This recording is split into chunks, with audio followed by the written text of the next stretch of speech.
The first thing you notice is the silence. Not the peaceful kind, but the kind that weighs heavy, that feels wrong. Waiting. Early morning on the 13th of June, 1944, just days after D-Day, the air in Normandy is damp, fog clinging to the fields around the village of Vers-Boëge. British tanks lie hidden along the hedgerows, engines off, crews barely breathing. Somewhere beyond the trees, something approaches. You feel it before you hear it. A low, steady rumble, metal moving with purpose.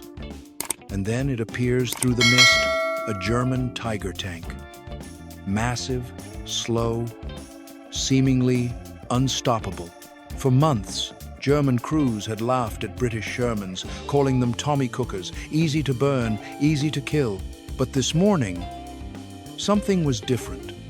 Something they did not yet understand. Among the British tanks, one carries a secret weapon, and within minutes, that secret would begin hunting tigers. By the summer of 1944, the battlefield in Western Europe had become a brutal test of armor. The German army still relied heavily on powerful tanks like the Panzer IV, Panther, and the feared Tiger I. The Tiger, officially, the Panzerkampfwagen 6 Tiger Aus E, had earned a reputation that spread fear across Allied forces. Its thick armor, up to 100 mm on the front, made it nearly impenetrable. Its main gun, the 88 mm Queck 36, could destroy enemy tanks at ranges where they could not even return fire. British and American tank crews knew this all too well. Many had seen their Shermans knocked out before they could even fire a shot. The Sherman tank, officially the M4, was reliable, easy to produce, and effective for supporting infantry. But in a direct fight, it was outmatched. The standard 75 mm gun could not penetrate a Tiger's frontal armor except at dangerously close range, and even then, success was uncertain. German crews knew it. They felt confident. Some even joked about Shermans, believing no Allied tank could challenge them directly. And for a time, they were right. Behind the front lines, British engineers worked on a solution. The Sherman needed a stronger gun, not just slightly better, but something capable of killing a Tiger from a distance. The answer came in the form of the 17-pounder anti-tank gun, one of the most powerful guns the British had at the time. It had already proven itself against German armor when used as a towed gun. The challenge was fitting it inside a Sherman turret. This was no simple task. The 17-pounder was large and heavy, not designed for the Sherman's turret. Engineers turned the gun sideways in its mounting, redesigned parts of the turret interior, and added a counterweight at the rear to balance the long barrel. The radio was moved into an armored box at the back, changing how crews communicated inside the tank. The loader had less room to move, and the crew had to train again to handle the new layout. The result looked slightly different from a standard Sherman, but not enough for an untrained eye to notice. This modified tank became known as the Sherman Firefly. The Firefly was not produced in massive numbers. It was deliberately mixed with regular Shermans, usually one Firefly for every troop of 4 tanks. This concealment amplified its effectiveness. The Germans quickly learned to fear it, but at first, they had no idea which Sherman carried the deadly gun. From a distance, they all looked the same. That confusion became one of the Firefly's greatest strengths. Before the Firefly arrived, British tank crews relied on tactics instead of firepower. Speed, flanking, teamwork, and infantry support were critical.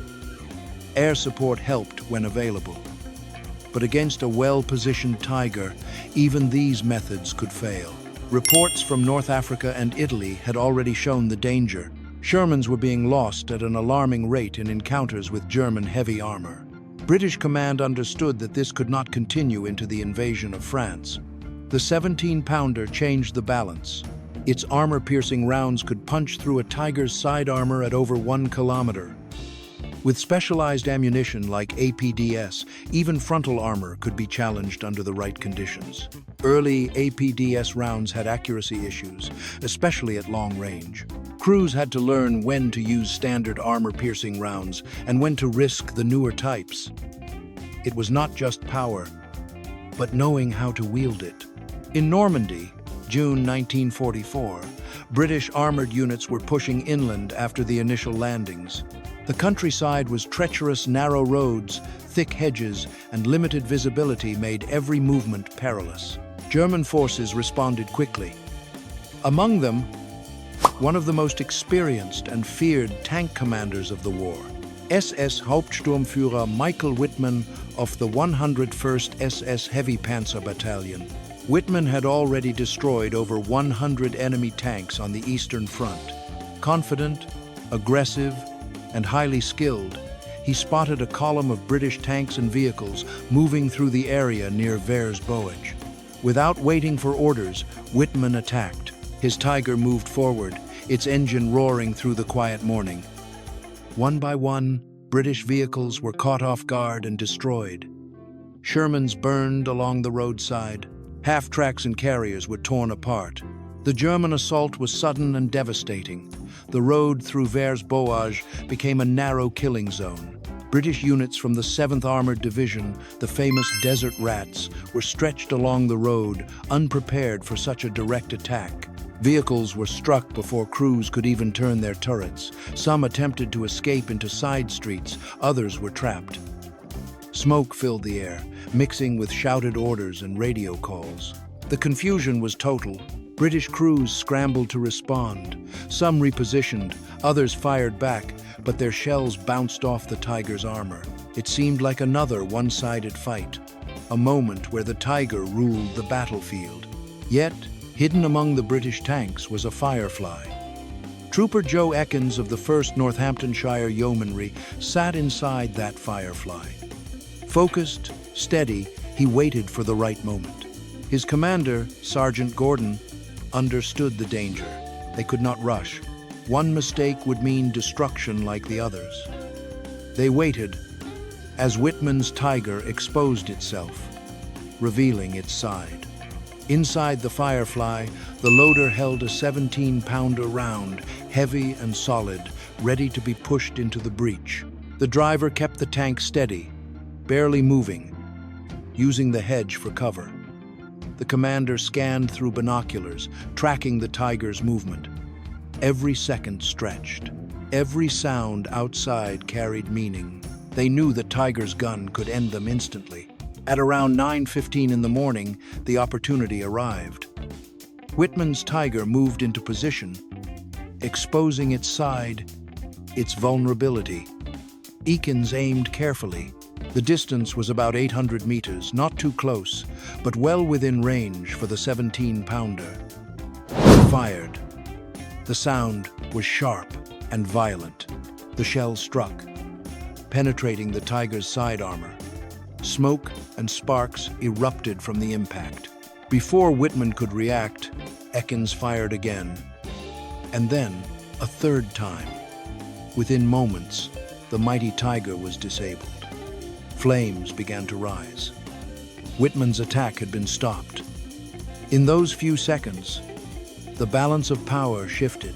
The unstoppable machine had been halted by something the Germans had underestimated. The idea that a Sherman could kill a Tiger was no longer theoretical. It was reality, forged under the chaos of battle and the pressure of life and death. German crews quickly realized something new had arrived on the battlefield, something they had not prepared for. Word spread swiftly among German units. Reports came in of Shermans with long guns destroying heavy tanks. Commanders issued urgent warnings. Identify these tanks. Destroy them first. They began scrutinizing silhouettes, searching for the longer barrel or slight changes in turret shape. Yet in the smoke and movement of combat, detection was far from guaranteed. The Firefly rapidly gained a reputation. British crews trusted it. It was their best chance against heavy German armor, but it also became a target. German commanders were instructed to eliminate Fireflies first. Once spotted, A Firefly often drew the brunt of incoming fire.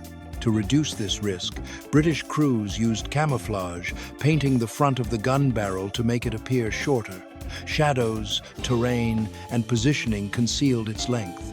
Fireflies were placed slightly behind other tanks, using cover and distance to their advantage. The strategy was simple. Stay hidden long enough to fire first. Across Normandy, from Caen to Falaise, Fireflies proved their value. During Operation Goodwood in July 1944, British armored units faced fierce German resistance, including Panthers and Tigers. The open ground made tank combat inevitable, and in these conditions, the Firefly's gun became essential. It could engage enemy tanks at longer ranges, reducing risk to its crew. Coordination became critical. Tank troops learned to operate as a system. Standard Shermans advanced, drawing attention and returning fire where possible, while the Firefly stayed slightly behind, observing, waiting, ready to strike the most dangerous targets. Communication between tanks was constant. Commands were brief, precise. Timing mattered 1 second. Too early or too late could forfeit the advantage. British officers later recalled how Fireflies were often held back until enemy heavy tanks appeared. Then they moved into position and engaged. This required discipline. Crews had to resist firing at every target, focusing only on the greatest threat. That level of control was learned through experience, often under fire. German crews adapted as well. They grew cautious, used terrain more carefully, avoided exposing flanks, and advanced with infantry support and anti-tank guns. Yet, fear persisted. The confidence they once had began to fade. Allied tanks were no longer easy targets. The Firefly was not without challenges. Its long gun hindered maneuverability, especially on narrow Normandy lanes. The interior was cramped, ammunition was bulky and consumed space. Reloading was slower than standard Shermans. The muzzle blast was powerful, kicking up dust and revealing the tank's position after firing. Crews had to reposition rapidly to avoid becoming targets. Maintenance was demanding. The modified turret and gun required careful handling. Spare parts were not always readily available, and mechanics had to adapt alongside the crews. But despite these issues, the advantages outweighed the problems. The Firefly gave British units a real answer to German heavy armor, filling a critical gap at a decisive moment in the war.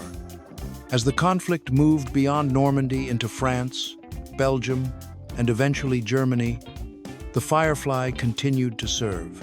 It was present during the advance toward the Seine, the battles around Arnhem during Operation Market Garden in September 1944, and the push into the Reich itself.